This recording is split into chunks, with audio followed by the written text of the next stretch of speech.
Hi, Bill here, and today we're building the Aurora Classic Monster Kit, the Forgotten Prisoner of Castel-Mare.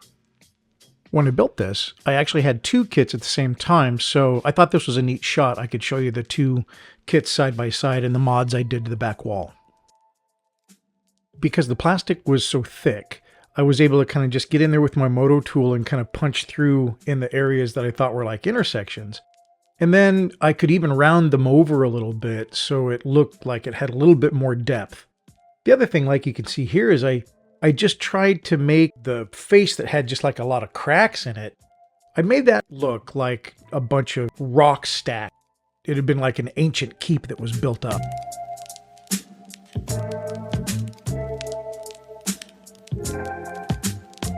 The next part was pretty cool too. I mean, it's supposed to be a cell or maybe a window. I wasn't quite sure.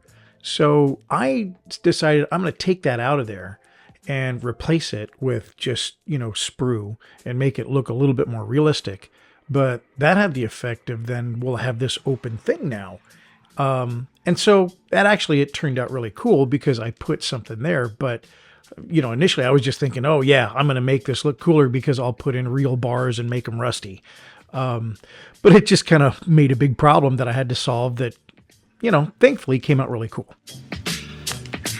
So I'll get back to that little cell thing that I created a little bit later, but next I'm just going to show you how I kind of dressed up the rocks by adding little rocks and all those little crevices, and I just super glued them in, and then it went to paint. I used a gray and a green gray and kind of tried to vary the pattern a little bit on the rock. Then I added some moss and a little bit of streaking, and I thought it looked pretty good. Very dungeony.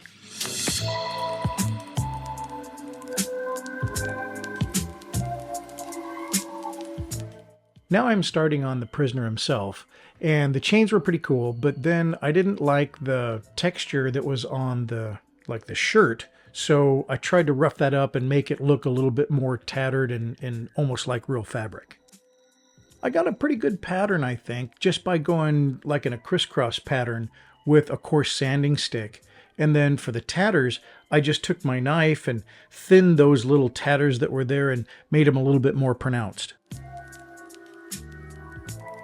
And then I went on to that rib cage because it actually needed a lot of definition because it just needed some help. So I cleaned that up, and then I noticed the back, there was nothing there.